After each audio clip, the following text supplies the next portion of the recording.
Hello everyone, आप सभी का मेरे यूट्यूब चैनल में फिर से एक बार स्वागत है। तो ये था छठ पूजा का सुबह का टाइम और हम लोग यहाँ पर ही थोड़ा मस्ती कर रहे थे, वो भी राशि के साथ। राशि को हम लोग छेड़ रहे थे, राशि तुम्हारा चैनल में तो बहुत ग्रो हो रहा है, हमें भी थोड़ा सा अपना सब्सक्राइबर बांट दो। तो राशि बोल रही थी ओके मैं अपने आईडी बता देती, तो अपनी आईडी बता रही थी और ईशा हम यहाँ सोच रहे थे। उसके बाद चलिए बहुत मस्ती हो गया, जो मेन मुद्दा है चलिए ब्लॉग स्टार्ट करते। तो आज का ब्लॉग होने जा रहा है छठ पूजा का सुबह अर्घ का। तो यहाँ पे हम अपने घर से निकल जाते हैं, ये है बेबी दी, रोशनी दी और मेरी पूरी फैमिली, हम लोग सब घर से निकल जाते हैं घाट की तरफ। आपको जैसे मैंने बताया था एग्जाम घाट में कि यहाँ से हमारा 10 मिनट 15 मिनट का रास्ता। उसके बाद हम लोग जाते हैं, फिर यहाँ का चढ़ाव चढ़ते हैं। चढ़ाव चढ़ने के बाद ईशा मेरी ड्रेस पे कॉम्प्लीमेंट करती, वाह ये सरारा कैसे गिर रहा है तुम्हारा सरारा। तो हम बोलते हैं हाँ ये बहुत महंगा सरारा जो कि गिरते ही रहता है। उसके बाद ईशा के बोलने का नाटक खत्म होने के बाद हम लोग थोड़े से दूर हो गए थे फॉलो से। उसके बाद हम जल्दी से पहुंचे, उसके बाद हम तुरंत घाट पे पहुंच जाते हैं। घाट पे पहुंचने के बाद हम देखते हैं कि बहुत भीड़ है। फिर थोड़ा देर बाद अर्घ स्टार्ट हो जाता है तो हम सब पानी पे चले जाते हैं। नदी का पानी इतना ठंडा था कि मैंने तो अपनी बहन को ही पकड़ लिया। उसके बाद यहाँ पर ही पूजा शुरू होती है और यहाँ पर पूजा हो रही है। उसके बाद फिर एक एक करके सभी सूपों की पूजा की जाती है। फिर उसके बाद हम लोग नदी में ही रहते हैं। फिर ये देखिए टकलू को।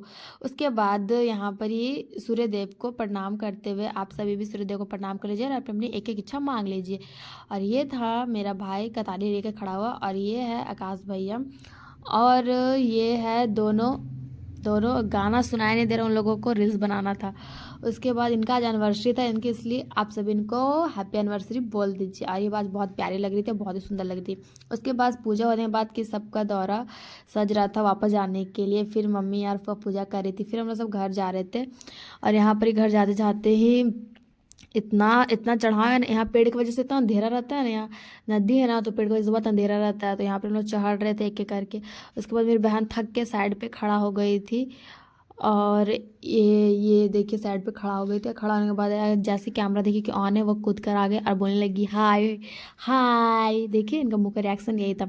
उसके बाद ये आंटी को बहुत दिक्कत होता चढ़ने में, तो हम लोग उनको मदद कर दिए। फिर हम लोग खरना का मतलब खीर लेने के लिए, हम बार बार खरना प्रसादी बोल देते, खीर जहाँ था हमको खरना याद आ जाता। उसके बाद हम जल्दी से प्रसादी लेते, ये खीर एकदम भर भर के मिला था, मुझे बहुत खाने का मन कर था। मेरी बहन खाना शुरू कर दी थी, हम बोले लालची घर जाके खाना। उसके बाद ये देखिए प्रसाद आप लोग को दे नहीं सकते लेकिन आप लोग यहीं से ग्रहण कर लीजिए। फिर उसके बाद एक प्यारी सी बच्ची मेरे से टकरा गई थी, वो बार बार कैमरे में देख रही थी क्या कि दीदी कर क्या रही है। कैमरे में आने के बाद फिर मैं आगे थोड़ी देर चल के देखती तो फिर वो आ गई कैमरे में। उसके बाद वो मुझे देखने का चक्कर में ना थोड़ा सा गिर गई थी। उसके बाद ये देखिए उसका उसका स्माइल कितना प्यारा सा था। फिर हम लोग सब घर के लिए निकल जाते हैं, फिर हम लोग घर जाते हैं। उसके बाद ये देखिए ये हमारी कॉलोनी की लड़कियाँ, हाँ पता नहीं ये ऐसे क्यों देख रही, मुझे कुछ समझ ही नहीं आ रहा। उसके बाद यहाँ पे रोड पे फोटो शूट हो रहा था क्योंकि ये पूल है, यहाँ पे फोटो बहुत अच्छा आता। फिर हम लोग सब घर जा रहे थे। उसको ब्लॉग अच्छा लगा तो चैनल को लाइक सब्सक्राइब कर दीजिएगा। Thanks for